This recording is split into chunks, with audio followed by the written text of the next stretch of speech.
সাগরিকায় hat trick series জয়ের উৎসবে টাইগাররা নিউজিল্যান্ডকে তৃতীয় ওয়ানডেতে পরাজিত করল বাংলাদেশ। বাংলাদেশের জয়ে উল্লেসিত চট্টগ্রামের ভক্তরা টি-20তে টাইগাররা হারাবে কিউইদের, রাখছেন প্রত্যাশা। তামিম ইকবাল পাশে থাকলে অবসর ভেঙে ফিরে আসতে চান প্রতিভাবান পেসার কাজী অনি।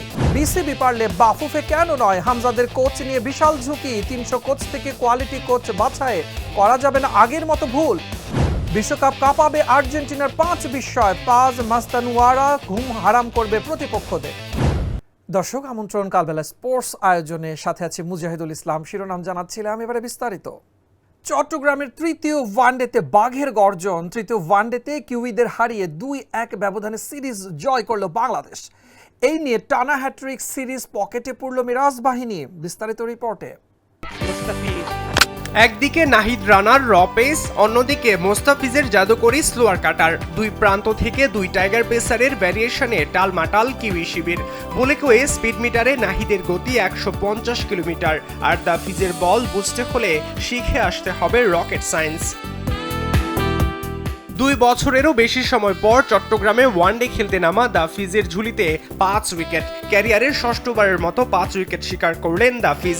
2019 সালে পাকিস্তান ম্যাচের পর প্রায় 7 বছর কেটে গেছে ফিজের এমন কীর্তি করতে। 9 ওভারের স্পেলে ফিজ রান দিয়েছেন মাত্র 43, সাজিয়েছেন ডট বলের পসরা, করেছেন 2টি মেইডেন ওভার। আর নাহিদ তুলেছেন 2 উইকেট। 2 পেসার মিলেই বাগিয়েছেন নিউজিল্যান্ডের 7টি উইকেট। দাফিজের ইকোনমি 4.84 আর গতিদানব নাহিদের 3.70। 2 পেসার মিলেই গড়ে দিয়েছেন ম্যাচের পার্থক্য। সাগরিকায় বাংলাদেশি 2 পেসারের তাণ্ডবে জয়ের হাসি বাংলাদেশের। আগে ব্যাটিং করে স্কোরবোর্ডে বাংলাদেশের সংগ্রহ ছিল 265 রান। ব্যাট হাতে দলকে নেতৃত্ব দিয়েছেন নাজমুল হোসেন শান্ত, হাঁকিয়েছেন ওয়ানডে ক্রিকেটে নিজের 4র্থ সেঞ্চুরি। লিটনও হাঁকিয়েছেন স্বস্তির 50। জবাবে ব্যাট করতে নেমে শুরু থেকেই ধুঁকতে থাকে নিউজিল্যান্ড দল। সহজ জয়ের পথেই ছিল টাইগাররা, তবে সেই জয়ে বাদ সাজার আভাস দেন ডিন ফক্সক্রফট। একাই দলকে টেনে তোলার চেষ্টা করেন তিনি, কিন্তু কিছুতেই আটকানো যায়নি সাগরিকায় টাইগারদের হ্যাট্রিক সিরিজ জয়। নিউজিল্যান্ডকে 55 রানে হারিয়ে 2-1 ব্যবধানে সিরিজ জয়ের হাসি নিয়েই টি-20 সিরিজ খেলবে টাইগাররা। সরাজয়ন কালবেলা। সাগরিকায় সিরিজ উৎসব, ভক্তরা মহা খুশি। 25 মাস পর ওয়ানডে খেলতে নেমে মিরাজ বাহিনীর সামনে উড়ে গেল নিউজিল্যান্ড। শান্তসহ বোলিং ডিপার্টমেন্টের পারফরমেন্স ছিল দারুণ উপভোগ্য। আমি আজকে প্রথমবার খেলা দেখতে আসছি, বাংলাদেশ উড়িয়েছে, খুব ভালো লাগছে। উনি প্রথমবার আসি গেছে খেলা দেখার জন্য, আমি তো আরও অনেকবার আসছিলাম খেলা দেখার জন্য। খেলা অনেক ভালো হয়েছে, মোস্তাফিজ 5 উইকেট নিছে। তো উনি প্রথমবার আসি গেছে, অনেক এক্সাইটেড ছিল, অনেক বেশি ছবি তুলছে, ভালো ছিল মোটামুটি সব কিছু। কার বোলিং সবচেয়ে ভালো লাগছে? মুস্তাফিজের। নাইট রানার স্পেশাল বল কেমন? উনি শান্তর ফ্যান, অনেকদিন শান্ত রান করছে, ওনার জন্য আজকে শান্ত। আমি আজকে প্রথমবার খেলা দেখতে আসছি, বাংলাদেশ উড়িয়েছে, খুব ভালো লাগছে।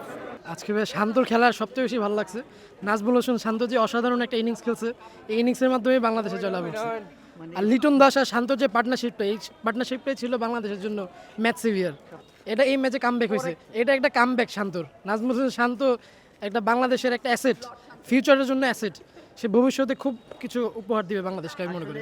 এইগুলা বাংলাদেশের মানুষগুলো খুব আবেগপ্রেমী, তো ভালো খেললে মাথায় উঠায় রাখে, খারাপ খেললে এগুলো সহ্য করতে হবে মানুষের। শান্ত ভাই রক আজকে আসলে আমার একটা কমপ্লেনও আছে বিসিবির প্রতি।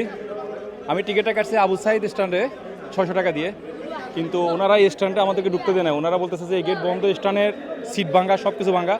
আমি ওনাদের ঊর্ধ্বতন কর্মকর্তাদের অনেকজনকে জানাইছিলাম, তারা বললো যে আসলে এটা আমাদের কিছু করে না, এটা তো ভাঙ্গা। তা আপনারা ভাঙ্গা হলে আমার কথা হচ্ছে যে আপনারা নেটে বিক্রি করলেন কেন টিকিটটা? আমি 22 তারিখে টিকিটটা কিনছি, আপনার ভাঙ্গা ঠিক আছে, আমাদেরকে অন্য একটা স্ট্যান্ডে আপনি দেন। আবু সাইদের বদলে তার একটা আছে, শ্রাবণ আছে, শহীদ শ্রাবণ স্ট্যান্ডে যদি আমাদেরকে দিতেন সমস্যা নাই তো।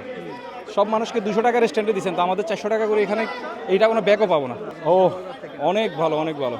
উনি এখানে তামিম বস, যেটা আমাদের বিসিবির বস, উনি 100 টাকার মধ্যে খাওয়া দিছে, ঠিক আছে, ওইটা একদম ঠিক পারফেক্ট। পর্যাপ্ত পরিমাণে পানি আছে এবং টয়লেট হতে শুরু করে সব কিছু অনেক clean, neat and clean. 3 wicket যাওয়ার পরে শান্ত আর লিটনের যে খেলাটা ধরছে, এটা আসলে বলার মতো না ভাই। আমরা তো ভাবছি যে বাংলাদেশের দলটা হেরে যাবে, ওইখানে তাদের 150 রানের উপরে পার্টনারশিপ, এটা আসলে আনবিলিভেবল। একদিন আগেই অবসর নিয়েছে তরুণ উদীয়মান পেসার কাজী অনেক।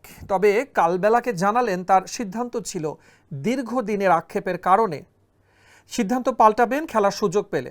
শুভমন গিল, পৃথ্বী শদের সঙ্গে খেলা অনেক ক্যারিয়ারের সঠিক গন্তব্যে পৌঁছাতে চান এখনও। বাকিটা দেখুন বিশেষ সাক্ষাৎকারে। তামিম ভাই যদি এরকম কোনো একটা অপরচুনিটি আমাকে তৈরি করে দেয়, অবশ্যই আমি নিজেকে যত রকমের হাই রেঞ্জে নিজেকে ভালোভাবে তৈরি করা যায়, তৈরি করে বিসিবিতে ব্যাক করা যায়, যত রকম টুর্নামেন্টগুলো আছে পার্টিসিপেট করা যায়, সুযোগ করে দেয়, অবশ্যই আমি করব। আমার এই অবসরের ইয়েটা নেওয়া হচ্ছে একদম ইমোশনের জায়গা থেকে, খুব আসলে রাগ করে ডিসিশনটা নিয়েছি। একটা ক্যাম্প অন্তত পক্ষে আমাকে সুযোগ দিই, আমি আমার পুরো ফুল ফেস চেঞ্জ করে দিব একদম। ভালো পারফর্ম ঠিকই করেছিলাম, বাট আমাকে ক্যাম্পে ডাকা হয়নি কেন সেটা আসলে আমার এখনও অজানা। তো এরকম যদি আমার কখনো অপরচুনিটি থাকে যে না আমি তামিম ভাইয়ের সাথে সরাসরি কথা বলে কখনো যদি এরকম অপশন হয়, অবশ্যই আমি ভালো পজিটিভ সাইড থেকে আমি ক্রিকেট ইনশাল্লাহ ব্যাক করার চেষ্টা করবো ইনশাল্লাহ। বাট আমার কাছে মনে হয় তামিম ভাই আমার এই জিনিসটা সুদৃষ্টিতে দেখবেন এবং আমি ওই আশায় থাকবো। অবশ্যই তামিম ভাই যদি এরকম কোনো একটা অপরচুনিটি আমাকে তৈরি করে দেয়, অবশ্যই আমি নিজেকে যত রকমের হাই রেঞ্জে নিজেকে ভালোভাবে তৈরি করা যায়, তৈরি করে বিসিবিতে ব্যাক করা যায়, যত রকম টুর্নামেন্টগুলো আছে পার্টিসিপেট করা যায়, সুযোগ করে দেয়, অবশ্যই আমি বিলিভ করি। আমি অবশ্যই এখন যদি আমার এরকম মিস্টেকগুলি না হতো, অবশ্যই আমি এখন স্টেডিয়ামে খেলতাম এবং ভালো জায়গায় থাকতাম। আমি এতটুকু ডিজার্ভ করি যে 30 জনের ভিতরে অন্তত পক্ষে ক্যাম্প করার মতো ক্যাপাবিলিটি আমার ভিতরে আছে, ফিটনেস ক্যাম্পগুলো করার ভিতরে মানে করার মতো। আমাকে টিমে নেক বা না নেক ওটা কোনো ফ্যাক্ট না, বাট 30 জনে থাকার মতো আমি মনে করি যে আমি একজন ক্রিকেটার হিসেবে আমার ওই ক্যাপাবিলিটি আছে। ওইখান থেকে যখন আমাকে এনসিএলে রাখে নাই, তারপর থেকে আমাকে কোনো কিছুতেই সুযোগ দেওয়া হয়নি। আলটিমেটলি আমিও যদি ওই জায়গায় থাকি, আমি একটা প্লেয়ারকে নিতাম না, কারণ ওই প্লেয়ারটা ডিপিএলে খারাপ করছে, ওকে আমি ওয়েট করতেছিলাম যে এনসিএলে আমি ভালো কিছু করব। আমাকে এনসিএলে 30 জনে রাখে নাই। তো আমি যদি এনসিএলই না খেলতে পারি, তো আমাকে তো সামনে বছর ডিপিএলেও কেউ নেবে না। সেম জিনিসটাই আমার সাথে হয়েছে। আস্তে আস্তে আমি সব কিছুতে পিছিয়ে গিয়েছি, অ্যান্ড তার কারণে আমার ফ্যামিলি আর্থিকভাবে ক্ষতিগ্রস্ত হয়েছে, অ্যান্ড অনেক প্রবলেমের সম্মুখীন আমি হয়েছি, অনেক প্রবলেম ফেস করেছি, যার কারণে আজকে এই পরিস্থিতি হয়েছে। যে একটা ক্যাম্প অন্তত পক্ষে আমাকে সুযোগ দিক, আমি আমার পুরো ফুল ফেস চেঞ্জ করে দিব একদম। মানে এরকম একটা নিউজ ছিল আমার, বাট আমি আনফর্চুনেটলি বলেন বা লাকের প্রবলেমের জন্য বলেন, আমি হয়তো ওই ক্যাম্পগুলো করতে পারিনি। কারণ আমি ছোটোবেলা থেকেই তো under 12, under 15, 17, under 19 and under 23 এই পর্যন্ত যে আমি খেলেছি, সবগুলোতেই মনে করেন যে 2বার 3বার 5বার করে ক্যাম্প করতে হয়, আপনারা হয়তো ভালোভাবে জানেন। তো আমি ক্যাম্প করে কিন্তু বিসিবি থেকে বড় হয়েছি। আমি কিন্তু আলটিমেটলি চাইলেও আদার্স কোনো জায়গায় বা একা প্র্যাকটিস করে বড় হতে পারবো ওরা, ঠিক আছে। এখন হয়তো নতুন করে ভালো খুব একাডেমি হয়েছে, বাট লাস্ট 2 ইয়ার্স আগেও কিন্তু এরকম ভালো কোনো একাডেমি ছিল না যে নিজেকে ওইভাবে ডেভেলপ করবে। যার কারণে আমি খুব আশা নিয়ে বসেছিলাম যে আমি ভালোটা পারফর্ম করব, আমি ভালো একটা ক্যাম্পে ডাক পাবো। ভালো পারফর্ম ঠিকই করেছিলাম, বাট আমাকে ক্যাম্পে ডাকা হয়নি কেন সেটা আসলে আমার এখনও অজানা। কিন্তু মানে এরকম একটা নিউজ ছিল আমার, বাট আমি আনফর্চুনেটলি বলেন বা লাকের প্রবলেমের জন্য বলেন, আমি হয়তো ওই ক্যাম্পগুলো করতে পারিনি। কারণ আমি ছোটোবেলা থেকেই তো under 12, under 15, 17, under 19 and under 23 এই পর্যন্ত যে আমি খেলেছি, সবগুলোতেই মনে করেন যে 2বার 3বার 5বার করে ক্যাম্প করতে হয়, আপনারা হয়তো ভালোভাবে জানেন। তো আমি ক্যাম্প করে কিন্তু বিসিবি থেকে বড় হয়েছি। আমি কিন্তু আলটিমেটলি চাইলেও আদার্স কোনো জায়গায় বা একা প্র্যাকটিস করে বড় হতে পারবো না, ঠিক আছে। এখন হয়তো নতুন করে ভালো খুব একাডেমি হয়েছে, বাট লাস্ট 2 ইয়ার্স আগেও কিন্তু এরকম ভালো কোনো একাডেমি ছিল না যে নিজেকে ওইভাবে ডেভেলপ করবে। যার কারণে আমি খুব আশা নিয়ে বসেছিলাম যে আমি ভালোটা পারফর্ম করব, আমি ভালো একটা ক্যাম্পে ডাক পাবো। অবশ্যই আমি যদি আমার কখনো অপরচুনিটি আসার সুযোগ আসে, আরও ভালো কীভাবে নিজেকে ওই জায়গা থেকে নিজেকে আরও ডেভেলপ করা যায়, অবশ্যই আমি করব। অ্যান্ড অবশ্যই একটা মানতে হবে যে একটা খারাপ ছেলে কখনো কোনো ভালো কাজে ব্যাক করতে পারে না। অবশ্যই আমার ভিতরে ভালো কিছু আছে দেখে আমি ভালো কিছুতে ব্যাক করতে চাচ্ছি এবং ব্যাক করতে রাজি আছি। তো আপনারা ট্রাস্ট রাখবেন আমার উপরে, আমার প্রভাব রাখবেন, আমি যাতে আরও সামনে ভালোভাবে এগিয়ে যেতে পারি। জাতীয় ফুটবল দলের কোচ হতে 300 কোচের সিভি জমা আছে ফেডারেশনে। সমর্থকদের বড় একটা অংশ মনে করেন হামজাদের জন্য লাগবে সেরা কোচ। বাফুফে পেশাদার কোনো এজেন্সির সহায়তা না নিয়ে দেশি কোচদের দিয়ে প্যানেল খোলায় অনেকের মনে উঁকি দিচ্ছে শঙ্কাও। বিস্তারিত রিপোর্টে। বাংলাদেশের ডাগ আউটে বসতে এখন বিশ্বজুড়ে হাহাকার। জার্মানি থেকে ক্রোয়েশিয়া হামজা সমিতদের সেনাপতি হতে বাফুফেতে জমা পড়েছে ৩০০রও বেশি হাই প্রোফাইল বায়োডাটা। কিন্তু প্রশ্ন হলো, এই পাহাড় সম সিভির ভিড়ে আসল হীরা খুঁজে পাবে তো বাফুফে? গুজব ছিল কাবরেরা ফিরছেন, তবে শেষ খবর হলো তিনি আর এই দৌড়ে নেই।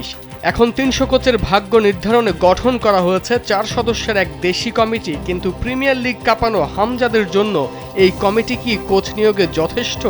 বিসিবি যেখানে বিশেষজ্ঞ এজেন্সি দিয়ে কোচ খোঁজে, সেখানে বাফুফে কেন গ্লোবাল প্রফেশনালদের বাদ দিয়ে দেশি টোটকায় ভরসা করছে? হাজার কোটি টাকার বোর্ড বিসিবি যখন বিশেষজ্ঞ মতামত ছাড়া পা ফেলে না, বাফুফে কেন তবে হামজাদের মতো বিশ্বমানের তারকাদের মতামত নিচ্ছে না? অদূরদর্শিতার কারণে যদি আবারও কোনো লো প্রোফাইল কোচ নিয়োগ পায়, তবে সেই ব্যর্থতার দায়ভার কে নেবে? বাফুফে নাকি এই ৪ সদস্যের কমিটি? ৫ জুন সান মারিনোর বিপক্ষে ইউরোপের মাটিতে ইতিহাস গড়তে নামবে বাংলাদেশ। সেখানে ডাগ আউটে কি কোনো ফুটবল জাদুকর বসবেন, নাকি সস্তা কোনো বিকল্প? উত্তর মিলবে আগামী ২ সপ্তাহেই। হামজাদের ক্যারিয়ার নিয়ে এমন ঝুঁকি কি মানতে পারবে ফুটবল প্রেমীরা? আরমান হাসান, কালবেলা। 2026 বিশ্বকাপে লন্ডভন্ড হবে রেকর্ড। আসছে 5 আর্জেন্টাইন বিস্ময়। কালোনির নতুন 5 তুরুপের তাস, নিকো পাজ, বার্কো, মাস্তান্তুইও, এইচেভেরি, গার্নাচো। বিস্তারিত দেখুন রিপোর্টে। এনজো ফার্নান্দেজ কিংবা হুলিয়ান আলভারেজ গত বিশ্বকাপে যা দেখেছিলেন সেটা ছিল স্রেফ ট্রেলার। 2026 বিশ্বকাপে আসল সিনেমা দেখাতে প্রস্তুত আর্জেন্টিনার 5 বিস্ময় বালক। বিশ্ব ফুটবলকে লন্ডভন্ড করতে স্ক্যালোনির ডাগ আউটে এমন 5টি সম্পদ রয়েছে, যাদের নিয়ে এখন রীতিমতো আতঙ্ক শুরু হয়েছে বড় বড় দেশগুলোর অন্দরমহলে। মেসি দিলেন সবুজ সংকেত, আর রিয়াল সিটি কাঁপানো এই বিস্ময় বালকরা এবার নামছে বিশ্বজয়ের চূড়ান্ত মিশনে। কারা এই 5 জাদুকর, কেন তাদের নিয়ে কাঁপছে ফুটবল বিশ্ব? তালিকার শুরুতে আছেন রিয়াল মাদ্রিদের ঘরের ছেলে নিকো পাজ। বর্তমানে সিরিয়া ক্লাব কোমোর হয়ে মাঠ মাতানো এই অ্যাটাকিং মিডফিল্ডার মাঝপথে বল দখলে অবিশ্বাস্য। স্বয়ং লিওনেল মেসি যার প্রশংসা করে বলেছেন, নিকোর ফুটবল মস্তিষ্ক তাকে মুগ্ধ করে। এরপরই মাঠের বাঁ প্রান্ত দিয়ে ঝড় তুলতে প্রস্তুত ভ্যালেন্তিনো বার্কো। বর্তমানে রেসিং স্টার্সবার্গে খেলা এই তরুণ তার ক্রসিং আর নিখুঁত পাসিংয়ের জন্য পরিচিত, যা প্রতিপক্ষের রক্ষণভাগ তছনছ করতে যথেষ্ট। তবে আসল চমক হলো 16 বছর বয়সী বিস্ময় বালক ফ্রাঙ্কো মাস্তান্তুও। রিভার প্লেটের এই কিশোর জাদুকরকে পেতে ইউরোপের বড় বড় ক্লাবগুলো এখন যুদ্ধে নেমেছে। মেসির পর কনিষ্ঠতম আর্জেন্টাইন হিসেবে কোপা লিবার্তাদোরেসে গোল করা এই মিডফিল্ডারের বাঁ পায়ের ড্রিবলিং বিশ্ব ফুটবলের আগামী দিনের বড় সম্পদ। তার সাথেই থাকছেন এল দায়াবলিতো খ্যাত ক্লাদিও এচেভেরি। ম্যানচেস্টার সিটির র্যাডারে থাকা এই ফুটবলার 5-6 জন ডিফেন্ডারকে অনায়াসে কাটিয়ে গোল করার সহজাত ক্ষমতা রাখেন। আর তালিকায় সবচেয়ে ধারালো অস্ত্রটি হলো ম্যানচেস্টার ইউনাইটেড তারকা আলেজান্দ্রো গার্নাচো। গতির ঝড় তুলে প্রতিপক্ষের ডিবক্সে ঢুকে পড়া কিংবা অবিশ্বাস্য ফিনিশিংয়ে গার্নাচো এখন পূর্ণ এক মহাতারকা। লিওনেল মেসির মহাকাব্যিক ক্যারিয়ারে গোধূলি বেলায় এই টকবগে যৌবনের মিশেল আর্জেন্টিনাকে কি নিয়ে যেতে পারবে অনন্য এক উচ্চতায়? সেই উত্তরের অপেক্ষায় সমর্থকরা। আরমান হাসান, কালবেলা। দর্শক, এই ছিল কালবেলা স্পোর্টস আয়োজনে। ধন্যবাদ এতক্ষণ কালবেলা স্পোর্টসের সাথে থাকার জন্য।